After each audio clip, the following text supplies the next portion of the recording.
नमस्कार साथियों, स्वागत है आप सभी का ज्ञानोवा पे। तो आज हम बात करने वाले हैं स्टेट ऑफ हार्मोज के ऊपर। स्टेट ऑफ हार्मोज को क्या ब्लॉक कर दिया गया है, ऑयल क्राइसिस के ऊपर, क्या ऑयल क्राइसिस वर्ल्ड में उत्पन्न हो गई है। तो चलिए शुरुआत करते हैं। तो उससे पहले आप लोग से निवेदन है कि जो भी हमारे चैनल पर नए हैं वो हमारे चैनल ज्ञानोवा को सब्सक्राइब कर लीजिएगा और इस तरह का आपको लगातार इन्फॉर्मेटिव वीडियो इस पर मिलते रहेंगे। तो चलिए शुरुआत करते हैं। आपने सही सुना है कि स्टेट ऑफ हार्मोज एक बार फिर से हेडलाइन में है और ईरान, इजराइल और यूएसए टेंशन ने ग्लोबल एनर्जी सिक्योरिटी को हिलाकर रख दिया है और इसका असर जो है आपके पॉकेट पर भी पड़ सकता है। तो आज की इस वीडियो में हम समझेंगे कि आखिर ये हार्मोज ब्लॉक क्या है, क्यों इतना क्रिटिकल है और इसका इंडिया पर क्या असर होगा। तो चलिए शुरुआत करते हैं। स्टेट ऑफ हार्मोज का ग्लोबल इम्पैक्ट क्या है। तो सोचिए, दुनिया का 20% ऑयल जो है वो इसी रास्ते से होकर गुजरता है। मतलब हर 5 में से एक बैरल जो है इस रास्ते से गुजरता है। ये सिर्फ 33 किलोमीटर का छोटा सा स्ट्रेट ही नहीं है, ये एक तरह से नैरो वाटरवेज है जो ईरान और ओमान के बीच में है। जब भी ईरान, इजराइल, यूएसए के बीच में वार मतलब कॉन्फ्लिक्ट बढ़ता है तो इस स्ट्रेट का ब्लॉक होने का खतरा बढ़ जाता है। और जब ये स्ट्रेट ब्लॉक होता है तो आपके जो है आपका पेट्रोल का जो प्राइस हो गया वो डायरेक्टली आपके ऊपर इम्पैक्ट होता है। पेट्रोल पंप पर हर लीटर का प्राइस जो है वो ग्लोबली डिपेंड करने लगता है। तो अब है कि ये स्टेट ऑफ हार्मोज कहाँ है, मतलब what and where is strait of Hormuz, मतलब इसका लोकेशन क्या है, क्यों क्या है। तो स्टेट ऑफ हार्मोज जो है उसका लोकेशन देखें तो ईरान हो गया, ईरान, यूएई और ओमान इसके बीच में है। तो ईरान का नॉर्थ में और ओमान के साउथ में है। तो ये एक तरह पर्शियन गल्फ को गल्फ ऑफ ओमान से ज्वाइन करता है और अरेबियन सी को इंडियन ओशियन तक कनेक्ट करता है। तो इसका जो विड्थ है ये लगभग कितना 33 किलोमीटर का है और इसका जो लेंथ है वो अप्रोक्स 167 किलोमीटर का है। तो अब है कि इतना ये नैरो है कि दोनों तरफ से 3-3 किलोमीटर का सीप लेन है। मतलब कि विड्थ तो इतना है, इसका लंबाई इतना है, तो इसका 3-3 किलोमीटर का सीप लेन है। सोचिए कि इसे एक नैरो डोरवे भी कहा जाता है जहां से रोज 20 मिलियन बैरल से ज़्यादा ऑयल गुजरता है। और सिर्फ ऑयल नहीं, कतर का ऑलमोस्ट जितना सारा हो गया, मतलब कतर का ही नहीं, सिर्फ गल्फ नेशन का जितना भी हो गया वो ऑयल हो गया, फिर चाहे एलएनजी हो गया, वो एक्सपोर्ट इसी रास्ते से होके जाता है। दुनिया का दूसरा सबसे बिजिएस्ट ऑयल चेक पॉइंट है ये। सऊदी और यूएई के पास कुछ पाइपलाइंस भी है, लेकिन गल्फ नेशन के लिए एक तरह से ये लाइफलाइन है कि हाँ, सारे गल्फ नेशन इसी रास्ते से होके मतलब अपना ऑयल एक्सपोर्ट करते हैं। तो अब है कि इसी रास्ते से क्यों इसको चुना गया है, स्टेट ऑफ हार्मोज ही क्यों इम्पोर्टेंट है।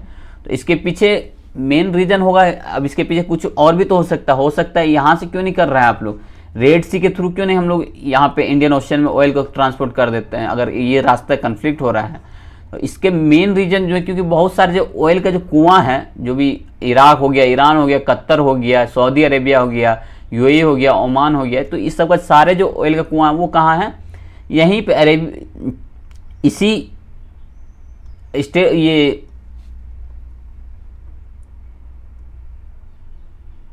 जो पर्शियन गल्फ है उसी के आसपास में ही इस्टेब्लिश है। मतलब कि यहीं आसपास यहाँ भी कुआं है, आप लोग में अगर देखे होंगे तो यहीं पे आसपास कुआं है। तो इसलिए यहाँ से इजीली ट्रांसपोर्ट करना हो जाता है बेटर। और यहाँ से अगर इधर जाना है तो बहुत मुश्किल है, क्योंकि सऊदी अरबिया एक तरह से देखा जाए तो वहाँ पे तो ऐसे भी डेजर्ट का भरमार लगा हुआ, तो वहाँ से ट्रांसपोर्टेशन थोड़ा सा कॉस्टली बहुत ज़्यादा पड़ जाएगा। तो इस वजह से ही स्टेट ऑफ हार्मोज को ज़्यादा प्रेफरेंस दिया जाता है कि हाँ, यहाँ से हम लोग ट्रांसपोर्ट करेंगे ऑयल का।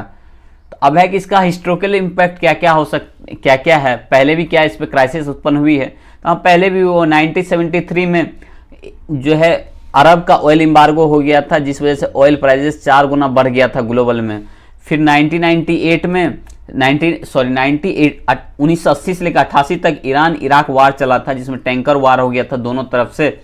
तो उसमें फिर यूएसए को इन्वॉल्व होना, यूएस नेवी को इन्वॉल्व होना पड़ा था, तब जाके वो मतलब वहाँ से पास होने दिया जा रहा था। फिर 2012 में न्यूक्लियर वेपन को, ईरान जब न्यूक्लियर वेपन का डेवलपमेंट कर रहा था तो उसके ऊपर अमेरिका ने सैंक्शन लगा दिया था, काटसा एक्ट लगा दिया गया था, जिस वजह से 20% ऑयल हाइक बढ़ गया था, क्लोज कर दिया गया था, मतलब धमकाया था ईरान के हम क्लोज कर देंगे। फिर 2019 में क्या होता है, ईरान ने यूएस का जो फ्लैग लगा हुआ था वो टैंकर सीज कर लिया गया था, उसमें भी थोड़ा बहुत टेंशन क्रिएट हुआ था, जिस वजह से फिर वहाँ पे भी प्राइस का दाम थोड़ा सा हाइक हुआ था। फिर 2023-24 में टैंकर पर अटैक होना शुरू हो गया था ड्रोन के थ्रू, तो वहाँ पे सैंक्शन इन्फोर्समेंट हो गया था, तो इस वजह से वहाँ भी टीट फॉर टैट जैसा सिचुएशन हो गया था। फिर अब 2026 में करंट सिचुएशन है जिसमें ईरान, इजराइल और यूएसए जो है वो लगातार जो ईरान पे अटैक कर रहा है, और ईरान यूएसए के बेस पे जो आसपास में बेस बने हुए हैं गल्फ नेशन में, उस पर अटैक कर रहा है। तो एक तरह देखा जाए तो ये करंट सिचुएशन है। तो अब जाते हैं कि इंडिया का स्टेक क्या है इसमें। तो इंडिया की जब बात करते हैं तो इंडिया का 60% लगभग, जो 60% से ज़्यादा जो क्रूड ऑयल है वो हम लोग यहाँ से इंपोर्ट करते हैं, गल्फ नेशन से जो इंपोर्ट करते हैं वो इसी रास्ते से होके आता है, चाहे सऊदी हो गया, यूएई हो गया, इराक हो गया, कुवैत हो गया। और अंदाज़ा लगाइए कि ये सारा जो है ये मैक्सिमम ऑयल स्टेट ऑफ हार्मोज से ही आता है।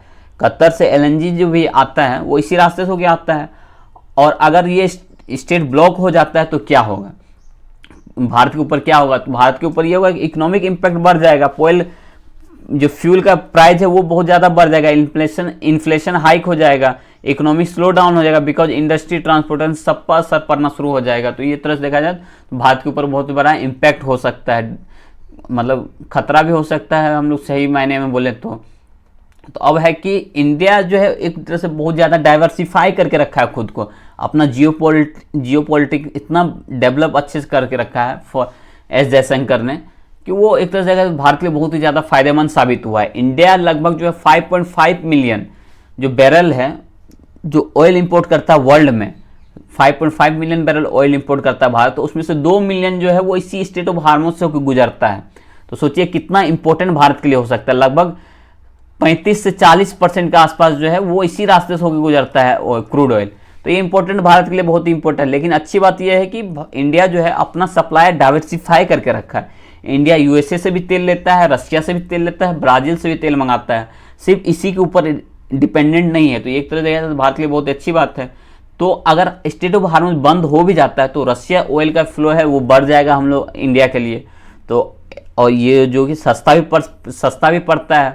तो अब और यूएसए ने भी ओपनली कह दिया कि हाँ यूएस आप रशिया से ऑयल मंगा सकते हैं। तो ये देखा जाए तो भारत के लिए बहुत ही अच्छी खबर है।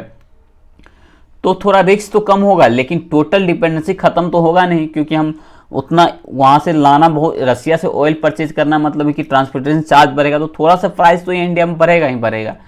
तो एक तरह देखा जाए तो टोटली डिपेंडेंट हम लोग कर नहीं सकते हैं। तो अब है कि हम लोग एसेंशियल कमोडिटी एक्ट 1955 के ऊपर चर्चा करते हैं।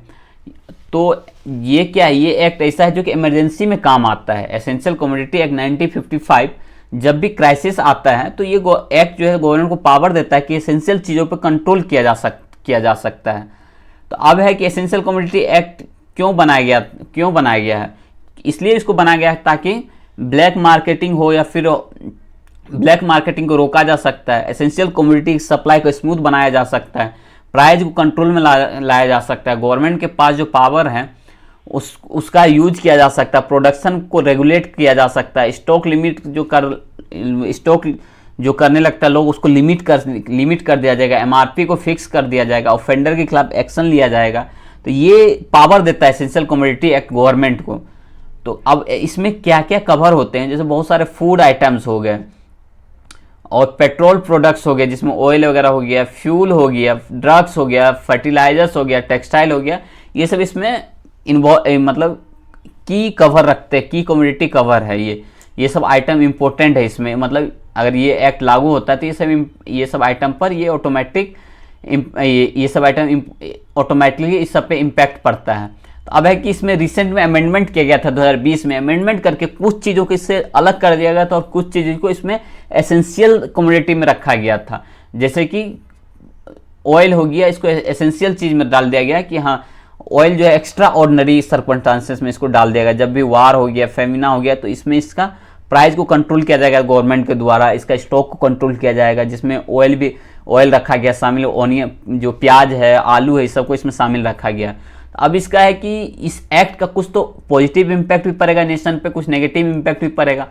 पॉजिटिव इम्पैक्ट किया है, चैलेंज भी पड़ेगा। पॉजिटिव इम्पैक्ट ये है कि कंज्यूमर का प्राइस जो है वो बढ़ने से बचेगा, सर्ज होने से बचेगा, क्योंकि अगर ब्लैक में सब रखने लगा और जब खत्म इसका डिमांड सप्लाई खत्म हो जाएगा तो डिमांड तो बढ़ेगा ही, डिमांड बढ़ेगा तो अब जिसके पास ब्लैक में है तो वो एक निकालेगा और बेचेगा, और बेचेगा तो बहुत हाई रेट पे बेचेगा। तो इस तरह से देखा जाए तो कंज्यूमर के प्राइस को इम्पैक्ट पड़ेगा।